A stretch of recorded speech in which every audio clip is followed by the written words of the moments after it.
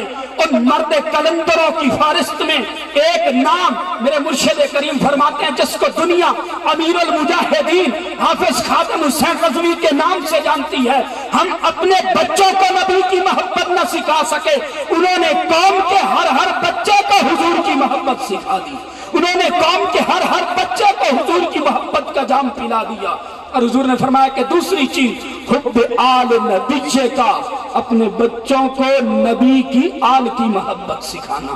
اور تیسری چیز حضور نے فرمایا کہ حب تلاوت القرآن، اپنے بچوں کو تلاوت قرآن کی محبت سکھانا۔ اگر ہم نے اپنے نبی کی محبت کو اپنے سینوں میں پختہ کیا ہے، اپنے نبی کی اہل بیت اطہار کی محبت کو اپنے سینوں میں پختہ کیا ہے، حضور کے صحابہ کی محبت کو اپنے سینوں میں پختہ کیا ہے، اور قرآن کی محبت کو اپنے سینوں میں پختہ کیا ہے، تو پھر ہم دنیا میں کسی بھی میدان میں چلے جائیں، کسی بھی میدان میں چلے جائیں، ہم کہیں مار نہیں کھا سکتے۔ اور اہل سنت تمہیں مبارک ہو کہ جو تمہارا عقیدہ ہے وہ سچا اور کھرا عقیدہ ہے۔ اعلیٰ حضرت عظیم البرکت الشاہ امام احمد رضا خان علیہ رحمت الرحمن فرماتے ہیں اہل سنت کا ہے بیڑا پار، اصحاب حضور نجم ہے اور ناؤ ہے اطرت رسول اللہ کی۔ اصحاب حضور نجم ہے اور ناؤ ہے اطرت رسول اللہ کی۔ وما علیہ الا البلاغ المبین۔ میلاد حضور دا چلتا رہا چلنا چاہیے۔